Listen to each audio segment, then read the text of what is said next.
Welcome to our Dungeons & Dragons campaign featuring ChatGPT-4 Omni as the Dungeon Master. It's been over a year since the last time that we played Dungeons & Dragons with ChatGPT, and that was with ChatGPT-4 when it first came out. And 4 Omni has had some huge improvements, so we're ready to see if it's finally proficient enough to be a Dungeon Master. Huge. Huge. If you haven't seen the last campaign and you want to watch that one, we will link it. Thanks for all the interaction on the last video. The comments were really awesome to read through. We actually used a lot of the information from the comments to build the prompt that we're using today. If you are interested in using the prompt that we did, drop a comment and we will copy and paste the exact prompt that we did so you can use it in your campaign too. Lastly, all of the images that you see during this campaign were generated by AI. All right, grab your dice and roll for initiative. Let's get started. We have Mom. I am Katrin. I am a Wood Elf Ranger level 1. Yay. And I am playing Benadryl. It's a rock gnome, a rogue level 1. That's a good name for a gnome. Thank you. Drill. Benadryl. Drill. I am still Garen. If you've watched previous episodes, you know that I'm Garen. I am a dragonborn paladin. And I am playing Vertigar, the barbarian. That's all you need to know. Let's get started. Scene: the coastal village of Wormwatch. The village of Wormwatch sits precariously close to the sea of shattered glass. Legends speak of ancient serpents lurking beneath its waves, remnants of an older time. The town has been oddly quiet, despite the frequent travel of fishermen and merchants. Your group has arrived at the village after hearing rumors of sudden disappearances and ships that never return. The village square is desolate. The smell of salt and decay lingers in the air, and the sound of waves crashing against the cliffs can be heard in the distance. A few houses stand abandoned, their doors left ajar, and the tavern, the Krakens mug, flickers with weak torchlight through the grimy windows. You sense something is amiss, but there's no immediate threat. As your party surveys the area, you notice an old woman hobbling towards you, her back bent from years of labor, and a large fishing net slung over her shoulder. Her eyes, milky and unfocused, dart between you nervously. She speaks, her voice like dried leaves rustling. You're not from here, are ye? Heed my words, turn back while ye can. The sea it calls, but it won't let ye go. The wind picks up, swirling through the narrow alleyways as the clouds above seem to gather ominously. What would your characters like to do next? I think I'll address the woman. Okay. Speak You want to to her. address the woman? Yeah. Am I the only one that's concerned? Like, I don't feel ready to take on a sea mission. Like, I really like the fact that we were in the sewers last time. You feel I have a big comfortable in the sword. sewers, but I not don't in the have- sea? Yeah, like the sewers with a big Close sword. combat rather than swimming in your heavy armor that will I'm pull gonna you down. sink and drown. That's Yeah. the game ends, you know? Until first, the group goes off in search of arm floaties for Karen. Yes. Well, I think we need to address the old lady in our midst. But Yeah, there's Alright, more important well, things yeah. initially. Hey, real quick, do you guys like the voice? Does that fit I well? love the voice. we can That's change the cool. voice, but You I can change really... it, but that's the one that I liked. I like that one too. One of the members of our party, Vertigar the barbarian, addresses the woman. Hail, fishwife. Your town appeareth desolate, but I hope that your tavern is well stocked, because our throats are parched from the long and wearisome road. Oh my god. Golly, you got right into it. I'm not prepared for this mission. The old woman flinches slightly at Vertigar's booming voice, but gathers herself, her hands wringing the fishing net tighter. Aye, the tavern's still standing, though it sees fewer patrons these days. She gestures weakly toward the Krakens mug with a bony finger. But be careful what you wish for in these parts. Not all thirsts are quenched with drink. Her gaze shifts nervously toward the darkening horizon. The sea it hungers more than we do now. She turns and begins to shuffle away, muttering under her breath. You can barely make out the words. The tavern may have answers if ye brave it. The torchlight in the tavern flickers again, as if in silent invitation. What would Vertigar and the rest of the party like to do next? She doesn't seem too ready to converse. Should we try to chat with her more? She left. Yeah, she left. She's walking off. She said, yeah, it's open if you... I don't care Go about in. her. Let's go to the tavern. Yeah, Alright. to the tavern. Yeah. The party, which consists of Benadryl, the rogue gnome, Garen the dragonborn paladin, Katrin the elf ranger, and Vertigar the human barbarian, follow the woman's instructions to the tavern in search of ale for their parched throats. As your party steps into the Krakens mug, the door creaks loudly in protest. The room is dim, lit only by a few sputtering lanterns and the dying embers of a hearth fire. The tavern is nearly empty. Behind the bar stands a tall, wiry man with a gaunt face and greying hair pulled into a rough knot. His sunken eyes follow you as you enter, but he offers no greeting. Instead, he continues wiping down a grimy mug with a cloth that seems no cleaner than the cup itself. At a corner table, a hooded figure sits alone, hunched over a wooden cup.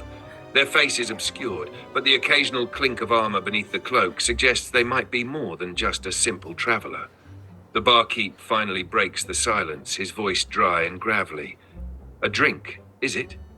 Ale or something stronger? The hooded figure doesn't react to your entrance, but you get the sense that they've noticed you. What does the party do next? I think something stronger. After the setup that was required for this session, I could use something stronger. Yeah. Barkeep, do you have any twisted tea?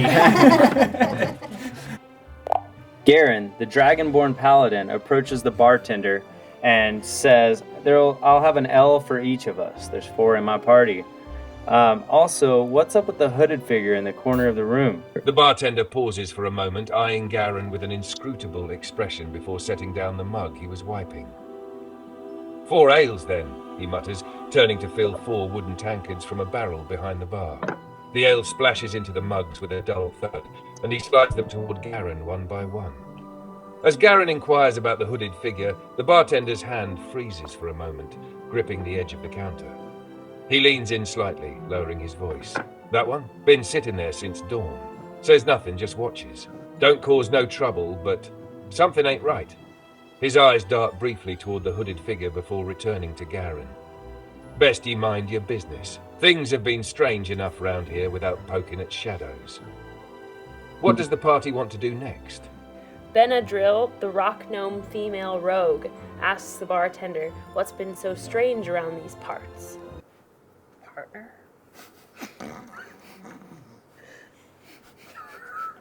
The bartender glances down at Benadryl, his eyes narrowing slightly as if weighing whether or not to share. He sighs and leans closer over the counter, speaking in a low, cautious tone. Fishermen going missing, ships never returning. The sea's always been dangerous, but it's worse now. They say it's cursed, something out there pulling them under. But it ain't just the sea. He glances around the empty tavern, as if afraid someone might overhear. People in town have been disappearing too. Some say they hear voices calling them, others just vanish in the night. Ain't seen half the folk I knew a month ago. He looks nervously at the hooded figure in the corner. And then there's folk like that, strangers, wanderers. They come through, looking for answers or something worse. Never ends well for them. He straightens up and gives Benadryl a hard look. If you're smart, you'll finish your ale and be on your way come morning. What does the party want to do next? Guys, I'm going to be honest, this town has no charm to me. Let's get out of here. I want to talk to him. I want to go. Let's see. Okay. We need to ask him, like... I want to know who's in charge around. Yeah, who's in charge? Is someone willing to pay for the answers to the disappearances of these people and fishermen?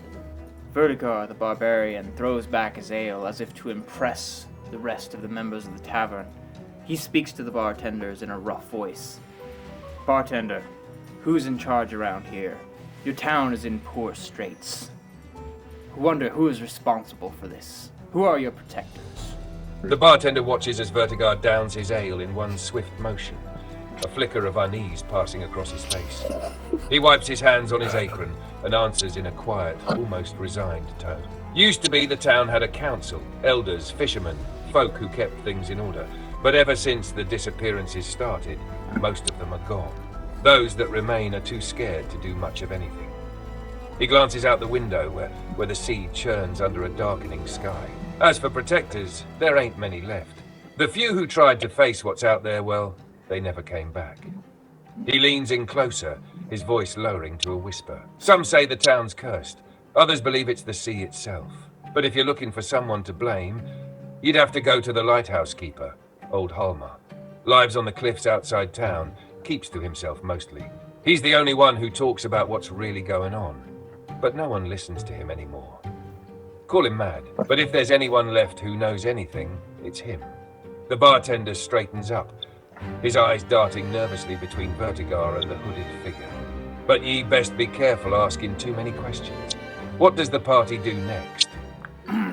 This place is ripe for picking. I say. I just want to point out the fact that you threw down your drink and ordered to impress, and the guy looked at you suspiciously after that. Like your intention was to impress, and he was like, Who are you this trying guy to drinks impress? too fast. I'm a bartender. I'm Like, suspicious. what are you doing? This man drinks too fast. Wow, and like the storytelling, this is so great. Like, so good. This is It's very- good, yeah. Yeah, Like, I'm which- into it, man. it was I don't even good- know what's going on, but I'm It was excited good for last time too. The battle is really where it got. Right. And that's what we need to Problematic, see so- pretty quick. I don't know like how to tell ChatGPT to hurry it up because I want in this session to have some kind of battle. I have an idea. Let's pick a fight This with is a the guy Vertigar the Barbarian idea. We're gonna take this place over. Obviously, the management is incompetent. It's time for new leadership. Let's throw these ruffians out. We'll start cleaning this place up, and this guy will pay us in food and ale. So now the We're gonna new come plan in, for the we're gonna game is take to run a over. bar. No, Not the bar, Not the the town. bar. The whole town. We're gonna be mayor, sheriff, and executioner. Okay. Yeah. All right. All right, that's intense. What's Well- the plan? How do we start? Vertigar the Barbarian speaks to the bartender again as he sets his empty ale mug back down on the bar. Bartender, it appears to me that the leadership of your town has failed. This place, as of now, is under new management. We'll look into your problems and hurl out these ruffians that have been troubling your fine establishment. In turn, you will pay us in food and ale and see to our lodging. I'm a holy man. You were a holy man. Work. The bartender's eyes widen slightly as Vertigar declares his intentions, and he hesitates for a moment, clearly unsure of how to respond. He glances nervously toward the hooded figure in the corner, then back at the group. After a tense moment, he swallows hard and nods. Aye, if you're serious about helping us, I'll make sure you've got food, drink, and a place to rest. But know this, those who've gone looking for answers haven't come back. If you're taking this on, you'll be treading dangerous waters. He grabs a clean mug and refills it for Vertigar, sliding it across the bar. Lodgings upstairs. The rooms ain't fancy, but they'll keep ye dry. As the bartender returns to wiping down the bar, the hooded figure in the corner shifts slightly, as if listening more intently now. What does the party want to do next? We tell this man to get out of our business. We don't even know who We he need to is. talk to him. Are you a fisherman? happened? What, bro? What do you do? Why are you staring over here? Wow. This You're is not our town clerk. now. Are you? Katrin, the wood elf female, walks over quietly to the stranger in the corner, who seems to be listening intently, to find out why he's listening. Katrin moves silently across the dimly lit tavern, her elven senses sharp as she approaches the stranger. He sits alone in a shadowed corner, his hood pulled low over his face. A half-empty mug of ale sits in front of him, but his eyes remain fixed on your group, particularly on Vertigar, whose voice clearly caught his attention earlier. As Katrin draws nearer, the man's head tilts slightly in her direction, as if he sensed her approach without looking up. You move quietly. Elf, he says in a low voice, still not turning to face her. His tone is calm, but there's a slight edge to it. But there's no need to be sneaky in here. This town's got bigger things to worry about than a band of strangers. He slowly lifts his head, revealing sharp features and piercing green eyes that seem to study Katrin intently. You're here for answers, aren't you? I can tell. He pauses, glancing toward the window, where the wind howls against the tavern walls. The sea's been restless. It's not safe here anymore. You'd be wise to leave while you still can. What does Katrin want to do or say next? May I roll an insight check to see what I can find out about this person? Roll your insight check to see what Katrin can discern about this mysterious stranger. What did you roll? Our first roll of the game. Is it going to be a good one? think you hit 20! Hell yeah! Wow. That's What a with the good modifier? I rolled a 20. With a natural 20, Katrin's keen senses cut through the man's attempts to remain vague. She immediately picks up on subtle cues. His body language is tense, and despite his calm tone, there's a deep undercurrent of fear. Katrin realizes that this man knows far more than he's letting on. He's not just another wary villager. He's either directly involved in what's happening or has seen something that has left him deeply shaken. His eyes, though steady, Amazing carry the weight insight. of someone who has witnessed something Yeah, horrifying. From the way he glances toward the windows and door, Katrin deduces he's also preparing to leave quickly if things take a turn for the worse. There's urgency in his demeanor, as if time is running out. It's clear to Katrin that if pressured further, this man might reveal critical information about the village and whatever dark force seems to be looming. What does Katrin want to do next? So you should ask him next, since you're sitting over there, be like, I can tell you're shaking, something's happening, you saw it, what was it? I thought I was barbarian. I can tell you're disturbed by this situation in this town. What is it that you've seen? The man's gaze flickers, his Sounds so much composure better. breaking for just a moment at Katrin's words. He lowers his voice, leaning in slightly as if afraid someone might overhear. I've seen things that can't be explained, he mutters, his eyes darting to the window once more. People disappearing without a trace, ships that sail out in calm waters but never return. The sea, it's alive, hungry. I've heard whispers from the depths, voices that aren't human, and it's getting worse. He shifts in his seat, gripping his mug tightly as if to steady himself. 2 nights ago, I saw something. Something dragged itself out of the water near the docks. I didn't get a good look, but it wasn't a man. The villagers think it's just the sea claiming its due, but I know better. There's something unnatural out there, and it's coming for us. His eyes meet Katrin's again, filled with desperation. I don't know how much longer this town will hold. If you're smart, you'll leave before it's too late. But if you're here to stop it, you'll need more than just steel. How does Katrin or the rest of the party respond? Garen approaches Katrin and the hooded figure, followed by Benna, and says, "You seem to know a lot about what's going on around here. Are you a citizen or a traveler?" The hooded figure looks up as Garen and Benadryl approach, his green eyes narrowing slightly as he takes in the presence of the Dragonborn Paladin and the Gnome Rogue. His lips tighten into a thin line, clearly weighing how much more to reveal. I'm no citizen, he says after a pause, glancing between them. I was passing through, same as you, but the sea doesn't care whether you're from here or not. He leans back in his chair, his voice low but firm. By more than just steel, I mean that this thing, whatever it is, can't be fought with swords alone. The sea is cursed, twisted by something ancient. There are powers at work here, things that can pull a man from his bed and drag him into the waves before he even has time to scream. He takes a long, slow breath before continuing.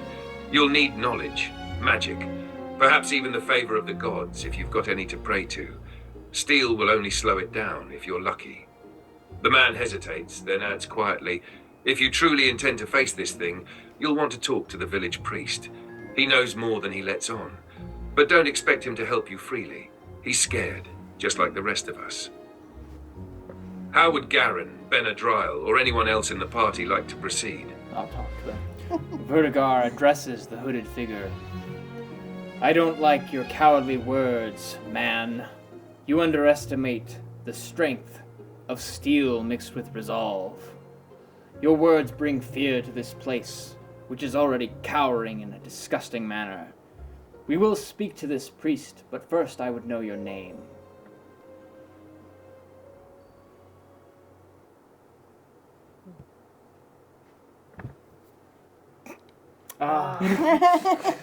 Why is it still muted? All right, here we go. Vertigar, still working on his second ale, addresses the hooded man. I don't like your cowardly way, man. You underestimate the strength of steel combined with resolve. We will face this matter and we will speak to this priest. But first I would know your name. The hooded man stiffens at Vertigar's words, his jaw clenched as he processes the barbarian's boldness. For a moment, it seems as though he might lash back with harsh words of his own, but then he exhales, a hint of resignation in his expression. "My name," he says slowly, meeting Vertigar's gaze with a flicker of something like respect, "is Iken Ralis." He pushes his mug away slightly and folds his hands on the table. "I don't doubt your strength, barbarian, or your resolve, but I've seen men with more steel and fury than you crumble beneath what waits in the sea. I hope for your sake that you're right." Iken's eyes linger on Vertigar for a moment longer before he looks toward the door. The priest, Dornall, can be found in the old stone chapel at the far end of the village, by the cliffs. He's the last one who still tends to his duties, but don't expect a warm welcome. With that, Iken falls silent, his face shadowed again as he withdraws back into his seat. What will the party do next? Look. Sorry, I'm having issues right now. Could not understand what you said. I haven't said anything, so it's fine. Don't be weird. Anyway. Hey, ChatGPT, out of script right now. I just want to let you know, I want you to urge us to roll more often. I think it would make for a better gameplay, and it would just, be more interactive. So if you want us to do an INSAT check or an agility check or, any of the normal checks, please do ask us to roll for that. I'll make sure to prompt for rolls more frequently to keep the game interactive. Thanks for the heads up. Now back in character. Would you like to head to the chapel to find the priest? Or does the party want to explore or do something else first? The party, led by Garen, heads out towards the priest. We want to go investigate this priest to figure out what's going on around here. The party steps out of the tavern and into the cold, salt-laden air of Wormwatch. The wind tugs at your cloaks as you make your way through the desolate streets, the town eerily quiet, aside from the occasional crash of waves in the distance. As you approach the cliffside where the old stone chapel stands, you notice the structure is weathered, beaten by time and the relentless sea. Its worn wooden door hangs slightly ajar, and there's a faint light flickering within. As you get closer, you feel a strange heaviness in the air, almost as if the very atmosphere is laden with unseen tension. The closer you get to the chapel, the more oppressive it feels. I'd like everyone to roll a perception check as you approach the chapel. What do you all roll? The party's perception rolls are as follows. Katrin the Ranger has rolled a total of 12. Benadryl the Rogue has rolled a total of 12. Garen the Paladin has rolled a total of 13. And Vertigar the Barbarian has rolled a 19 plus 1 for a total of 20. As the party approaches the chapel, most of you notice little beyond the eerie quiet and the faint flicker of light coming from within.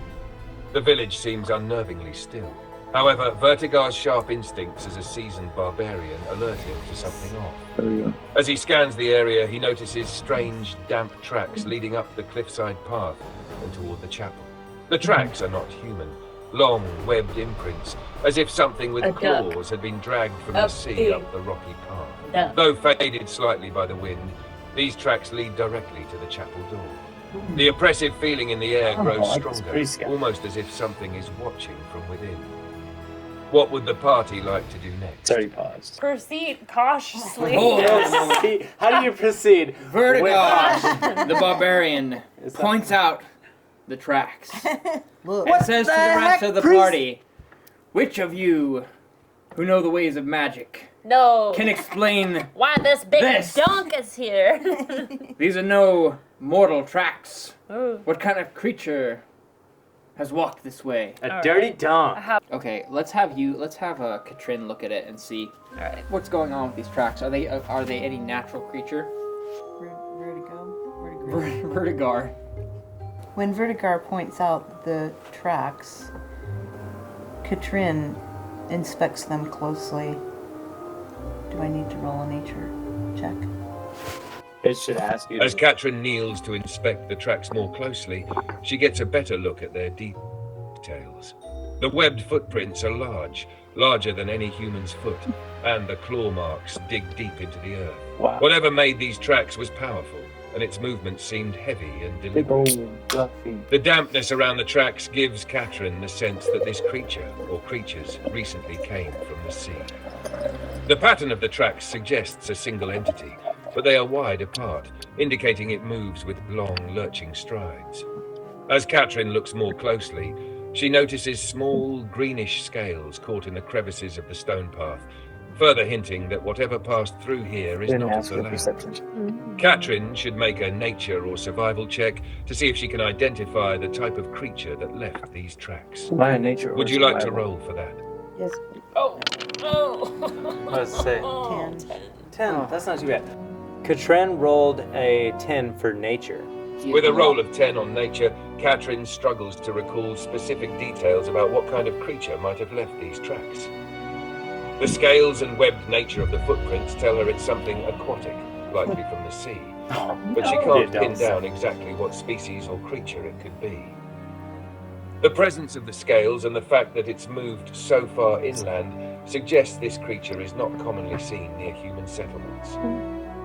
It's not a typical animal or beast Katrin has encountered before in her travels.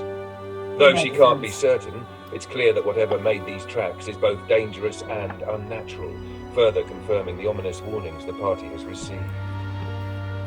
What would the party like to do next? The chapel door remains slightly ajar and the tracks lead directly inside. We better look We need to in. arm Send the ourselves barbarian. and proceed. Send the Caution. barbarian. All right. All right, let's Okay. decide what Rage the in there. order is. So you're going first, I'll right? go first. Don't And we then have to roll? Dustin? Vertigo. Well, we're not in combat yet. And then once Mom we're in and I- combat, if Behind, you know, because we're like Me and you? range. yeah, this priest may be in danger. I got some heavy armor on. You have some attacks. I have no fear. And he's a fellow priest. But I have no fear. But Oh, he- okay, but we'll he's a go fellow- together. He's All a right. fellow priest, too. Yeah. Rictus. But Rictus. The Kanku Bard. No. Where is the kangaroo bard? Dead. I'll let you talk. In Wait, the who's the fellow? sewers. Oh, he's a fellow priest. Okay. But the priest may be devoured. So, let's move on. Seeing that the tracks lead up to the temple, Vertigar the barbarian and Garen the paladin draw their weapons. Vertigar his great axe and Garen his sword. And followed by their companions, they charge up the hill, throwing open the door to see what's become of the priest on the inside of the temple. He's excited. With Now- weapons drawn, Vertigar and Garen lead the charge up the hill, the wind howling in your ears as you press forward. The door to the chapel creaks loudly as you throw it open, the rusted hinges groaning in protest. Inside, the chapel is dimly lit by a few scattered candles, their flickering light casting eerie shadows across the stone walls. The air is damp, and the scent of seawater lingers, stronger than before. At the far end of the chapel, you see a lone figure kneeling at the altar, dressed in a tattered, sea-stained robe. The priest, no doubt, Dornall. But something is wrong. Dornall's movements are unnatural, jerky. His head twitches as if he's in pain, and his body seems gaunt, his skin pale and glistening like the creatures from the depths. He mutters under his breath, his words unintelligible, but there's a strange, guttural tone to his voice, something inhuman mixed with his speech. As you step further into the chapel, Dornall suddenly snaps his head toward you, revealing his sunken eyes, which are wide with terror and something else. His mouth opens to speak, but instead of words, a low, watery growl escapes his throat. From the shadows, you hear a slithering sound. I'll need everyone to roll initiative, as whatever lurks in the chapel reveals itself. What are your rolls? Ooh, things are getting spicy. I'm really excited to show you guys in the next episode just how good ChatGPT-4 Omni does in battle, because that's kind of like where last time it really started falling apart. So stay tuned for next session where we'll see just how good of a DM ChatGPT-4 Omni can be. If you have any suggestions for future installments, please comment them below. We love reading the comments, and we also use a lot of the suggestions for today's session, so keep it up if you guys want to see future episodes. Now go hit that thumbs up button. Just kidding.